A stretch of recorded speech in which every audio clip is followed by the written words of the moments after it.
कहानी शम्सू नाम के गरीब लकड़हारे की है। शम्सू अपनी पत्नी गोपी के साथ रहता था। शम्सू का जीवन बहुत ही मुश्किलों से भरा हुआ था। गोपी, महाराज ने लकड़ी काटने पर रोक लगा दी है। उन्होंने कहा है कि अगर कोई भी पेड़ काटता हुआ पकड़ा गया तो उसे बहुत ही सख्त सजा मिलेगी। अब मैं क्या करूं? मेरे तो कुछ भी समझ में नहीं आ रहा। अगर मैं लकड़ी नहीं काटूंगा तो घर का गुजारा कैसे होगा? लकड़ी काटने के अलावा मुझे कोई और दूसरा काम नहीं आता है। आप एक काम कीजिए, मेरे ये सोने के कंगन बेचकर घर का सामान ले आइए। इससे हमारे घर का कुछ दिनों का गुजारा हो जाएगा। अरे ये सोने के कंगन तो मेरी माँ ने दिए थे तुम्हें, और तुम्हें ये सोने के कंगन बहुत पसंद है। फिर तुम इन्हें बेचने के लिए कैसे कह सकती हो गोपी? हम कोई रास्ता जरूर निकालेंगे पैसे कमाने का। तुम ये सोने के कंगन अपने पास संभाल के रखो। इन्हें बेचने का तो मेरा भी मन नहीं है, लेकिन हम कर भी क्या सकते हैं? भूखे पेट भी तो नहीं रहा जाता है। सोने के कंगन तो और आ जाएंगे। अब तुम जल्दी जाओ और ये सोने के कंगन बेच आओ। एक बात ध्यान रखे, किसी के बहकावे में मत आ जाना। आजकल लुटेरे बहुत है, रास्ते में अपना ख्याल रखना। शम्सू सोने के कंगन बेचने के लिए निकल जाता है।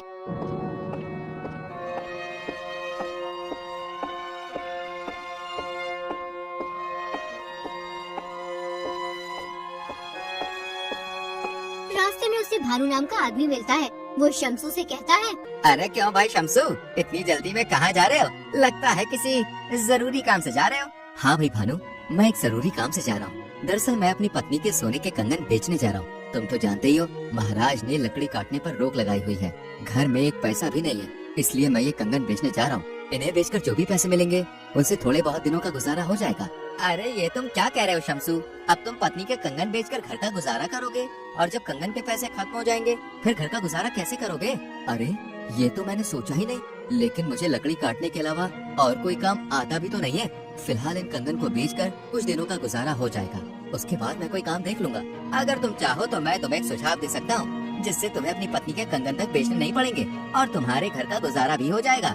सच कहूँ तो भानु भाई, मैं अपनी पत्नी के कंगन बेचना नहीं चाहता हूँ, क्योंकि मेरी पत्नी को ये कंगन बहुत अच्छे लगते हैं, लेकिन मजबूरी इंसान से हर काम करवा देती है। अच्छा बताओ, तुम मुझे कौन सा काम बता रहे थे जिससे मैं पैसे कमा सकता हूँ? देखो शम्सू भाई, काम थोड़ा मुश्किल है, लेकिन मुझे पूरी उम्मीद है कि तुम उस काम को कर लोगे।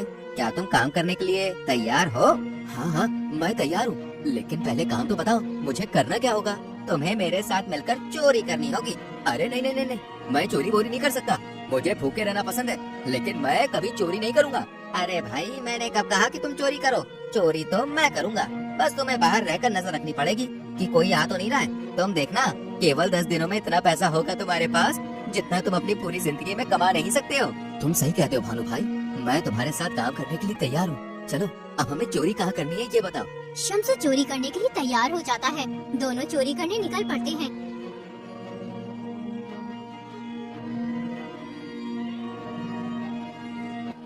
रास्ते में उन्हें एक आदमी दिखता है जो हाथ में झोला लिए आ रहा होता है।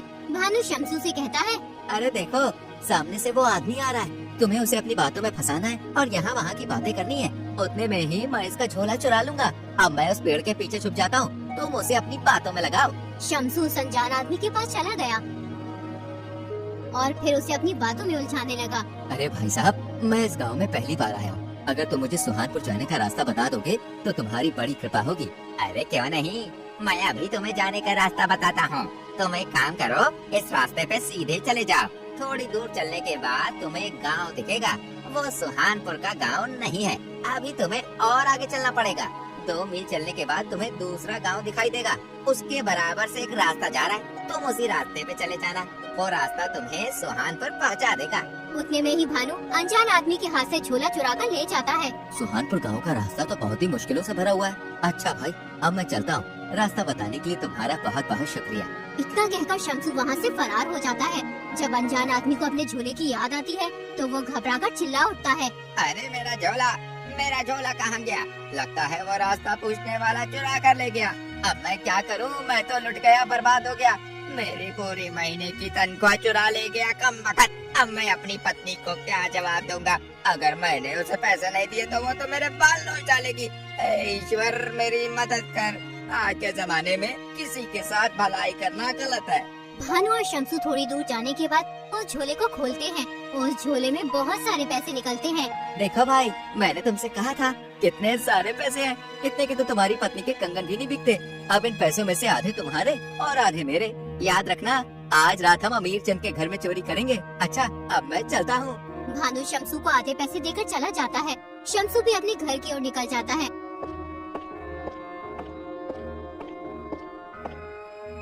जब वो घर पहुंचता है तो उसकी पत्नी कहती है, आ गए तुम कंगन बेचकर, कितने पैसों के बेचे हैं?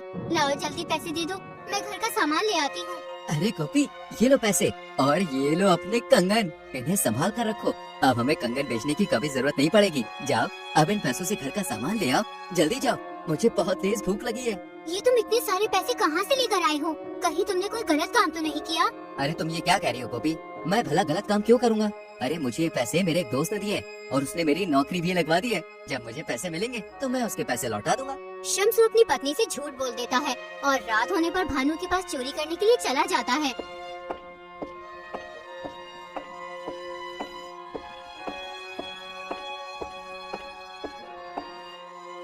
आ गए तुम, मैं तुम्हारा ही इंतजार कर रहा था। अब हम अमीर चंद के घर चोरी करने जाएंगे। तुम घर के बाहर खड़े होकर मेरा इंतजार करना, मैं घर के अंदर जाकर सारा माल चुरा कर ले आऊंगा। अगर किसी को भी हमारे ऊपर कोई शक हो या हमें कोई देख ले तो तुम मुझे सीटी बजाकर सूचना दे देना, मैं तुरंत ही वहाँ से फरार हो जाऊंगा। समझे भाई? अब जल्दी चलो, ये सही वक्त है चोरी करने का। भानु घर के अंदर चोरी करने चला जाता है, जबकि शम्सू चौकन्ना होकर चारों ओर अपनी नजर गाड़े रखता है। तभी शम्सू की नजर एक बांसुरी पर पड़ती है। अरे वाह, कितनी सुंदर बांसुरी है। मैं बचपन में बांसुरी से कितना खेला करता था, मैं कितनी अच्छी बांसुरी बजाया करता था। खैर अब तो मैं बांसुरी बजाना भूल गया हूँ। एक बार बांसुरी बजा कर देखता हूँ, मेरे बचपन की यादें ताज़ा हो जाएंगी। शम्सू उस बांसुरी को उठाकर बजाने लगता है।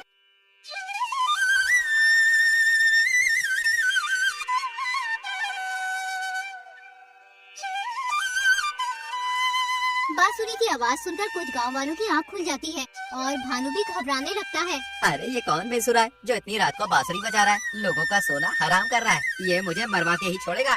शम्सू बांसुरी बजा ही रहा होता है कि तभी एक गांव वाला शम्सू से कहता है, अरे कौन हो तुम?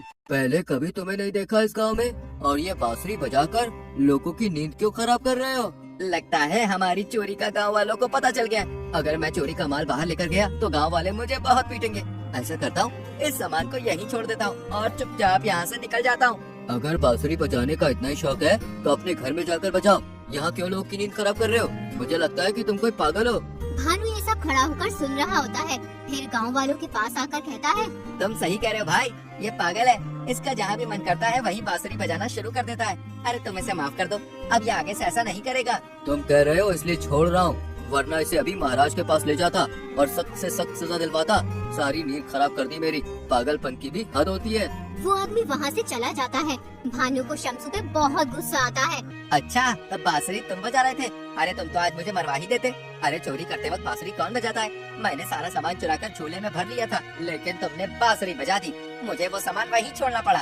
तुम्हारी बांसुरी की वजह से आज मुझे बहुत नुकसान हुआ है। अरे भानु भैया, मैं मानता हूँ कि मुझसे गलती हो गई है। उस बांसुरी को देखकर अब मुझे अपने बचपन की याद आ गई थी, फिर मुझसे रहा नहीं गया, इसलिए मैंने वो बांसुरी बजा दी। इस बार मुझे माफ कर दो, आज के बाद ऐसी गलती कभी नहीं करूँगा।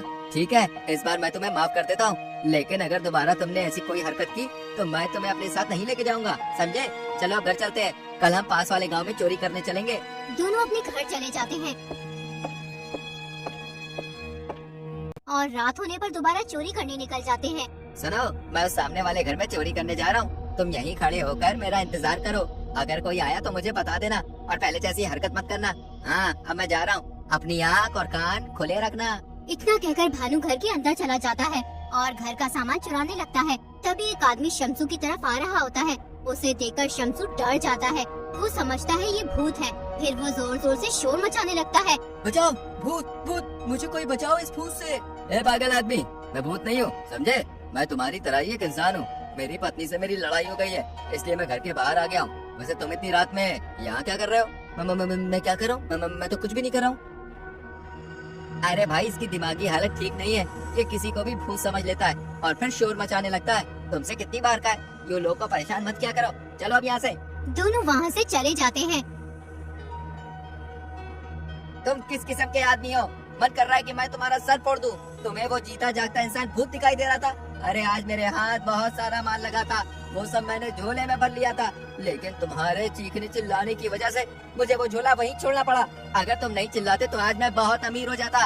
मेरी मत मारी गई जो मैं तुम्हारे जैसे अहमक आदमी को अपने साथ लेकर आया। तुम्हारी वजह से मैं 2 बार नाकाम हो गया हूँ। आज के बाद तुम मेरे साथ मत आना, वरना किसी दिन मैं पकड़ा जाऊंगा। शम्सू अपने घर चला जाता है और सारी बात अपनी पत्नी को बताता है। तुमने तो मुझसे कहा था कि तुम कोई गलत काम नहीं कर रहे हो, क्या चोरी करना सही काम है? गोपी, मुझसे बहुत बड़ी भूल हो गई। मैं कसम खाता हूँ कि आज के बाद कभी भी कोई गलत काम नहीं करूँगा और ना ही कभी उस भानु के साथ रहूँगा। शम्सू चोरी का काम छोड़ देता है और एक बनिए की दुकान पर मजदूरी का काम करने लगता है, जबकि भानु चोरी का काम नहीं छोड़ता। पहले तो वो छोटी मोटी चोरी किया करता था, लेकिन अब वो लुटेरा बन गया था, आते जाते लोगों को लूटने लगा था। ए बूढ़े, क्या है इस झोली में? जो भी है मेरे हवाले कर दे, वरना मैं तेरी जान ले लूंगा।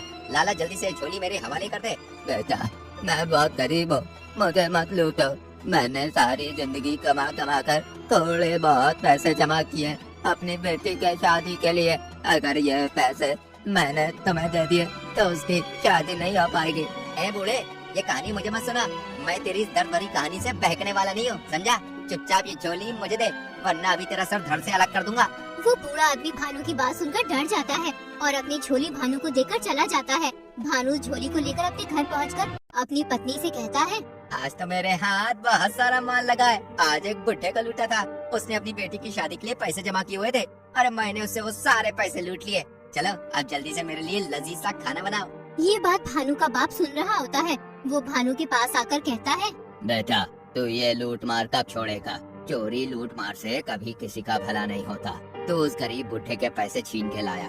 उसने कितनी मेहनत से अपनी बेटी की शादी के लिए रुपए जमा किए होंगे और तू उन्हें एक पल में उससे छीन लाया। पिताजी, आप मुझे राय मत दीजिए, मैं जो कर रहा हूँ सही कर रहा हूँ। अरे आज के जमाने में मेहनत से किसी का भला नहीं हो सकता। लाखों लोग हैं जो दिन रात मेहनत करते हैं, लेकिन उन्हें सही से 2 वक्त का खाना भी नसीब नहीं होता। फिर मैं मेहनत मजदूरी क्यों करूँ? देखो, एक ही पल में कितना सारा माल लूट लाया हूँ। इससे मेरे 10 दिन का गुजारा आराम से हो जाएगा। देखा पिताजी, लूट मार करने का कितना फायदा है। अरे आज के बाद आप मुझे अपनी राय मत देना। अब मुझे बहुत तेज भूख लगी है, मैं खाना खाने जा रहा हूँ। आओ तुम भी मेरे साथ खाना खा लो। उधर वो बूढ़ा आदमी राजा के पास पहुंच जाता है। महाराज, मैंने बड़ी मुश्किल से अपनी बेटी की शादी के लिए थोड़े से पैसे इकट्ठा किए थे, लेकिन एक लुटेरा मेरे से पैसे छीन कर ले गया। कौन लुटेरा तुम्हारे पैसे छीन कर ले गया? किसकी इतनी जरूरत है जो हमारे राज्य में लूट मार कर रहा है? उस लुटेरे ने तुम्हें कहाँ लूटा था? महाराज, मैं पास वाले गांव के जंगल से होकर अपने घर जा रहा था। एकदम वो लुटेरा पता नहीं कहाँ से आ गया और मुझे पकड़ लिया। मुझे जान से मारने की धमकी दे रहा था। वो कह रहा था कि या तो अपना सारा धन मुझे दे दो, वरना तुम्हारा धड़ से अलग कर दूंगा। इसलिए मैंने अपना सारा धन उस लुटेरे को दे दिया। अब मैं अपनी बेटी की शादी कैसे करूंगा? महाराज, मेरी मदद कीजिए। आप परेशान मत होइए, हम उस लुटेरे को जल्द से जल्द पकड़कर तुम्हारा धन वापस दिलवा देंगे। अब आप अपने घर जाइए और आराम कीजिए। बूढ़ा आदमी अपने घर चला जाता है। राजा 2 सैनिकों को भानु लुटेरे की तलाश में भेजता है, लेकिन सैनिकों को वो लुटेरा कहीं भी नहीं मिलता। इसलिए वो थकार कर महल वापस आ जाते हैं। राजा को समझ नहीं आ रहा होता है कि उस लुटेरे को कैसे पकड़ा जाए, इसलिए वो एक योजना बनाते हैं। राजा 2 सिपाहियों को साधारण भेष में कुछ धन देकर उस जंगल में रवाना कर देते हैं। जैसे ही भानु की नजर सैनिकों पर पड़ती है तो वो सोचने लगता है, आज तो तेरी किस्मत ही खुल जाएगी भानु। ये दोनों आदमी कितना सारा धन ला रहे। अब मैं इनसे ये धन लूटूंगा, उसके बाद मेरे पास पैसा ही पैसा होगा। चलो अब जल्दी से इन्हें पकड़ लेता हूँ, कहीं भाग न जाए। भानु जल्दी से जाकर उन दोनों के सामने खड़ा हो जाता है। अगर तुम दोनों को अपनी जान प्यारी है तो ये सारा धन मुझे दे दो, वरना अभी तुम्हें ऊपर पहुंचा दूंगा। लाओ जल्दी करो। तुम्हें क्या लगता है ये सारा धन हम तुम्हें दे देंगे? अगर हिम्मत है तो ले लो। सुनो, मेरे पास है फालतू बकवास भरी बातें सुनने का समय नहीं है। अरे सीधी तरह ये सारा धन मेरे हवाले करो, वरना अभी तुम दोनों की जान ले लूंगा। अच्छा, तो तुम हमारी जान ले लोगे, लेकिन हम मरना नहीं चाहते। लो ये सारा धन तुम ले लो। जैसे ही भानु सिपाही से धन लेने के लिए अपने हाथ आगे करता है, तुरंत ही दोनों सिपाही उसे पकड़कर राजा के पास ले जाते हैं। तो तुम हो वो लुटेरे जो आते जाते गरीबों को लूटते हो। क्या तुम्हें इन गरीब लोगों को लूटते हुए इन पर दया नहीं आती कि कितनी मेहनत से थोड़े बहुत पैसे जोड़कर इकट्ठा करते हैं और तुम इनके पैसे एक पल में ही लूट कर ले जाते हो? इसके लिए मैं तुम्हें सख्त सजा दूंगा। आगे से कभी भी कोई चोरी या लूटमार करने की सोचेगा भी नहीं। सैनिकों, इस लुटेरे को जेल में डाल दो। कल इसे सजा सुनाई जाएगी और इन बुजुर्ग आदमी की बेटी की शादी के लिए धन दे दो, जिससे ये अपनी बेटी की शादी करते हैं। इस तरह भानु को अपने किए की सजा मिलती है। राजा के द्वारा मिले धन से वो बूढ़ा आदमी अपनी बेटी की शादी कर देता है।